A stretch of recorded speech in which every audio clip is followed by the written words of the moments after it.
सकती, तो लगा फूफा करन, वो चला गया मुर्दा आगे, काफी दूर चला गया।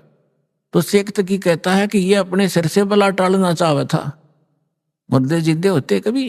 वो तो कयामत के समय मुर्दे जिंदे हुआ करते हैं, कयामत आओगी कभी, जैसा नर टाला रखे है।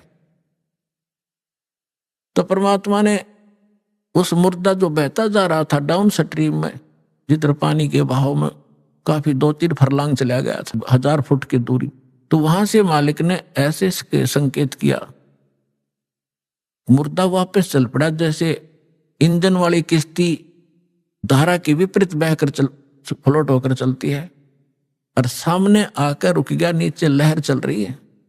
तो परमात्मा ने कहा था कि हे आत्मा, तू जहां भी है, कबीर हुक्म से वापस आ और इस मुर्दे में, इस बच्चे के शरीर में प्रवेश कर दोबारा और बाहर आ जा। बोलो सतगुरुदेव। उसी समय वो बच्चा जीवित हुआ, कंपन हुई शरीर में, और परमात्मा के चरणों में आके दंडवत प्रणाम किया। बोलो सतगुरुदेव।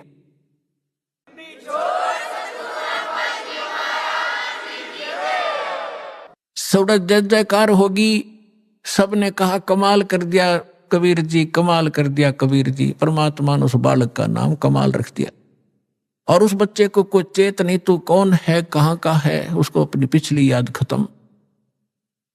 तो परमात्मा ने उस बालक को अपने साथ रखा था। परमात्मा की अपनी कोई निजी संतान नहीं थी, और ना ही परमात्मा कबीर जी ने कोई विवाह किया था, कोई स्त्री उनका नहीं थी। अब लंबी कहानी ना सुना करके आगे आपको बताता हूं कि शेख तकी ने एक और परीक्षा लेनी चाहिए। उसने कहा कि ये तो मुर्दा सदमे में था, और सदमे वाला जीवित हो जाता है।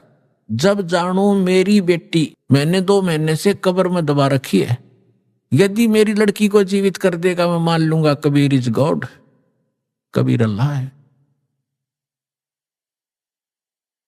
और नहीं तो ये भगवान नहीं है, फिर डंडोरा पीट दूंगा।